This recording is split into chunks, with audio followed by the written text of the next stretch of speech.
Hello everyone, কি সুন্দর সবুজের ঘেরা আকাশ, কি কত সুন্দর আল্লাহ তাআলা কত সুন্দর করেছেন আজকে।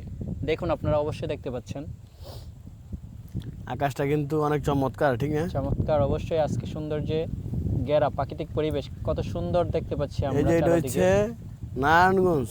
শুধু কি বিক্রমপুরে আলু থাকে? নারায়ণগঞ্জ কি থাকে না? পুরা ক্ষেত আলু ভরা, এই যে পুরো আলু চাষের জমি, পুরা শখ ভরা আলু। এটা কি হুদু লাগাইছে বেটারা?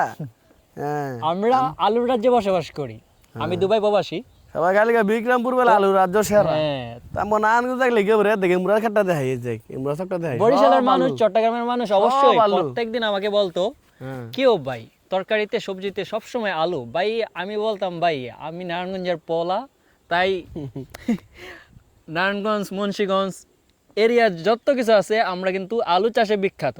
এই যে বর্ষাকালের সব পরে আলু, অবশ্যই আমরা শোক দেয়া আলু যায় চাষে না, বিখ্যাত। সামনের গ্রাম দেওয়া যায় না এই ক্ষেতের সব আলু। এখন কয় সমস্ত আলু হইব? আপনার দু চোখ দিয়ে যায় পূর্ব চরগড়কুল রোডে আসবেন, সমিনগর রোডে আসবেন, প্রাকৃতিক পরিবেশের রোডে আসবেন, অবশ্যই দেখতে পারবেন কত সুন্দর। দু চোখ দিয়ে যায় অবশ্যই শুধু আলু চাষ, আলু জমি চাষ। মেন বাংলাদেশের যে মেন নারায়ণগঞ্জের আলুগুলো উৎপন্ন হয়, এটাই কিন্তু আমাদের এদিক থেকে, আমাদের আশেপাশ থেকে। অবশ্যই আপনারা দেখতে আসবেন, অবশ্যই লাইক কমেন্ট শেয়ার করে আপনারাও আসবেন, কাদের কাদের বাড়ি জানাবেন। আপনারা আসবেন, ঘুরবেন এবং দেখবেন, সৌন্দর্য দেখবেন, অবশ্যই দেখবেন। চারদিকে দেখুন,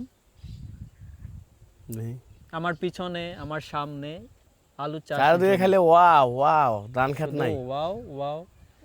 এই সময় ছোট্ট অনেক একটি জায়গায় আছে রাস্তা। না ধান খেত থাকে, কিন্তু আমাদের দিকে আলু খেত খালি, আলু ক্ষেত আমাদের ধান খেত নাই। আপনি অন্যদিকে আছে অবশ্যই ধান দেখবেন।